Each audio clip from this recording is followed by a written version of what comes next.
Hello दोस्तों, स्वागत है आपका आज के हमारे नए क्लास में। आज की वीडियो आपके लिए काफ़ी इन्फॉर्मेशनल वीडियो है और साथ ही आपके लिए काफ़ी हेल्पफुल भी रहेगी। जैसा कि आपने थंबनेल पर पढ़ लिया होगा, लिखा हुआ है क्लास 12 बायोलॉजी में आप कैसे 95 प्लस नंबर अचीव कर सकते हैं। यानी किस तरीके से कैसा आपको एग्ज़ाम में लिखना है कि एग्जामिनर जो है वो जब कॉपी चेक करे तो आपकी कॉपी को देख के खुश हो जाए। मतलब आपकी कॉपी को देखकर वो इतना इम्प्रेस हो जाए कि आपको वो नंबर कम ना दे। यानी कि आपको कॉपी को इतना अच्छे से डेकोरेट करना है। अब यहाँ पर डेकोरेट आप कैसे करेंगे? कुछ बच्चे क्या करेंगे, तरह तरह के भाई कलर लेकर जाएंगे।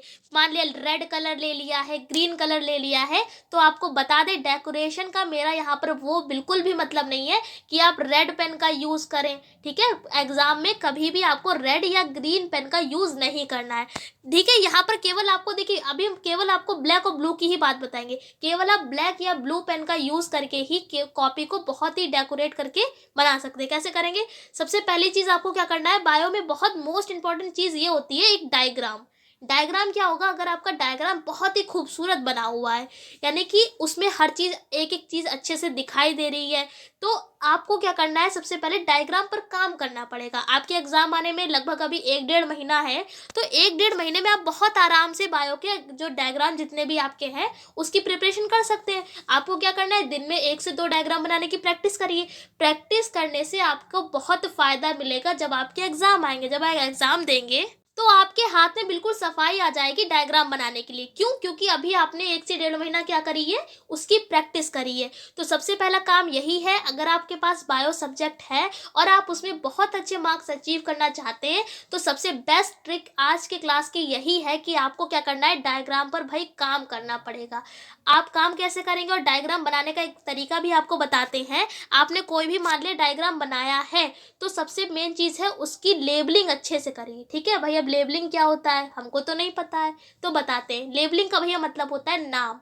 जैसे कि मान लिया यहाँ पर आपने मान लिया एक कुछ भी बना लीजिए, कोशिका बना लीजिए, उसमें द्रव्य होता है ना, मतलब कोशिका द्रव्य होता है, ये सारी चीज़ें होती है। कोशिका का न्यूक्लियस होता है, तो ये सारी चीज़ें क्या है, कोई भी चीज़ बनाइए तो आप मान लीजिए कोई डायग्राम बनाया, आपको क्या करना है, सीधी लाइन खींचिए, उसी के आगे बिल्कुल सीधा सीधा उसका नाम लिख दीजिए। ठीक है, ऐसा नहीं है आपने इस तरीके से बनाया टेढ़ा नाम लिख दिया है। काफ़ी बच्चे ये करते हैं जिससे इंप्रेशन गलत पड़ता है। तो मान लिया आपने अच्छा सा डायग्राम बनाया है, उसका सीधी लाइन खींचिए स्केल से हमने, और नाम भी बिल्कुल सीधा लिखा है। यहाँ पर सीधी लाइन खींची है, नाम सीधा लिखा है। मान लिया कभी कभी हमारा डायग्राम थोड़ा सा मतलब बहुत ही आपको नहीं लिख पा रहे हैं आप सीधा, आपको क्या करना है, मतलब लिखिए सीधा ही, लेकिन लाइन आप टेढ़ी भी कर सकते हैं, इस तरीके से कर दीजिए।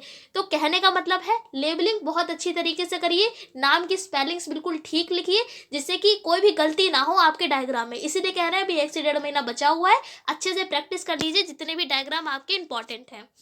अब दूसरी बात, डायग्राम तो हो गया, अब आपको बताते हैं डायग्राम अच्छा बनाने से आपके लिए फायदा क्या होगा।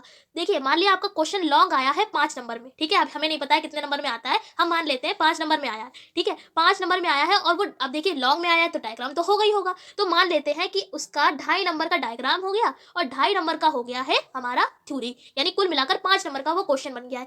तो आपको क्या करना है, अभी बताया हमने, डायग्राम खूब खूबसूरत सा बना दीजिए। अच्छा सा आपने क्या किया, ब्लैक स्केच का आप यूज कर सकते हैं, आपने बना दिया है, उसकी लेबलिंग अच्छे से कर दी है। ऐसा करने से क्या होगा कि इतना अच्छा डायग्राम बना दीजिए, इतनी सफाई से बनाइए कि एग्जामिनर जो है वो आपका केवल डायग्राम देखकर इतना इंप्रेस हो जाए, इतना खुश हो जाए कि वो आपकी थ्योरी ही ना पढ़े। देखिए, जो आपकी कॉपी चेक करेगा उसके पास कई सारी कॉपियां होती हैं, बिल्कुल गट्ठर लगे होते हैं, तो उसको क्या करना होता है, जल्दी जल्दी कॉपियां ही चेक करनी होती हैं। तो इसलिए वो पढ़ेगा तो फिलहाल कुछ एग्जामिनर हो सकता है पढ़ने, फिलहाल मेरे हिसाब से तो कई सारी गट्ठर होते हैं, वो उसको क्या करना है, जल्दी जल्दी कॉपियां चेक करनी होती हैं। तो इसलिए कह रहे हैं वो थ्योरी तो पढ़ेगा ही नहीं, तो थ्योरी पढ़ेगा, आपको क्या करना है, थ्योरी तो लिखनी है, भले आप थ्योरी कम लिखें, लेकिन डायग्राम इतना मस्त बना दे, इतना अच्छा बना दे कि वो डायग्राम देख के ही आपको हो सकता है 5 में 5 नंबर भी दे सकता है, हो सकता है 4.5। देखिए 5 में 4.5 बहुत अच्छे नंबर होते हैं, या 4 भी दे देता है तो भी वो काफ़ी अच्छे नंबर ही माने जाएंगे। तो इसलिए डायग्राम पर आपको काम करिए और बायोलॉजी में आपके नंबर बहुत अच्छे आ सकते हैं, केवल आप अगर डायग्राम पर ही काम करें। अब आई होप इतना तो समझ में आपको आ गया होगा कि डायग्राम जो है वो बायो में कितना इंपॉर्टेंट रोल प्ले करते हैं।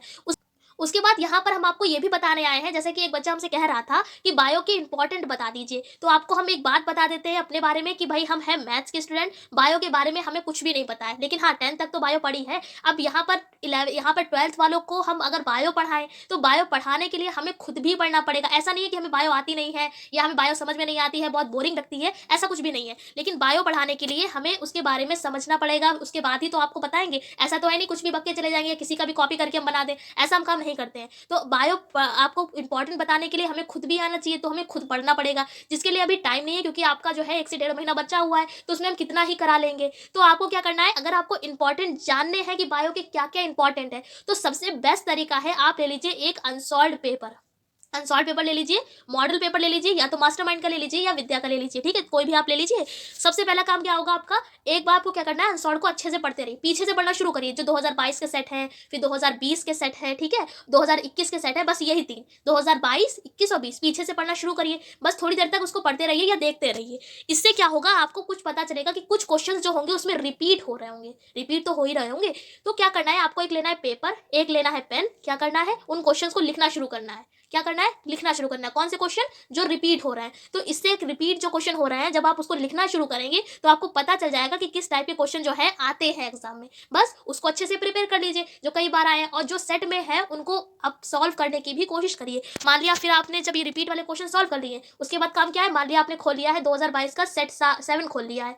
खोलने के बाद आप क्या करेंगे, उसके जितने क्वेश्चन है अच्छे से प्रिपेयर कर लीजिए। अब मॉडल पेपर तो आपके पास हो गई, अच्छे से याद कर लीजिए। उसके बाद क्या होगा, आप उसे अच्छे से याद करने के बाद उस पेपर को खुद सॉल्व करके देखिए 3 घंटे का टाइम लगा कर, कि आप कितना टाइम लगा रहे हैं और किस तरीके से कॉपी अपनी आप लिख रहे हैं। इससे क्या होगा, आपके एग्जाम में इसके हेल्प मिलेगी और आप बहुत ही सफाई से अपने एग्जाम में अच्छे से कॉपी को डेकोरेट भी कर सकते हैं। तो समझ में आपको आ गया होगा कि किस तरीके से हम इंपॉर्टेंट क्वेश्चन भी निकाल सकते हैं। और बाई चांस आपको कोई टॉपिक ऐसा है जो समझ में नहीं आ रहा है या काफी आपको टफ लग रहा है, तो उसकी भी जुगाड़ है। आजकल भाई यूट्यूब पर सब कुछ मिलता है। मान लिया आपने कोई भी टॉपिक सर्च किया, उसकी कई सारी आपको वीडियोस मिल जाएंगी। आपको क्या करना है, जिसका अच्छा लग रहा हो कि कोई बंदा अच्छा पढ़ा रहा है, हम अच्छे से समझ पा रहे हैं चीज को, तो आप उसकी वीडियो देख लीजिए, समझ में आ जाएगा। टॉपिक को नोट कर लीजिए अच्छी तरीके से, फिर उसकी प्रैक्टिस कर लीजिए और आपको भी याद हो जाएगा। तो आप आशा करते हैं कि जिसको भी यहाँ पर इंपॉर्टेंट की कोई भी प्रॉब्लम थी वो समझ में आ गई होगी। तो आई होप आज के क्लास में इस वीडियो को देखने के बाद आपको टेंशन नहीं हो रही होगी कि आप बायो की किस तरीके से प्रिपरेशन करेंगे। वीडियो कैसी लगी आप कॉमेंट करके जरूर बताइए। कुछ हमसे कुछ भूल हो गई हो तो भी माफ कर दीजिएगा। तो इस क्लास में इतना ही रखते हैं, अगले क्लास में मिलेंगे अगले नए टॉपिक के संग। तब तक के लिए जय हिंद, जय भारत।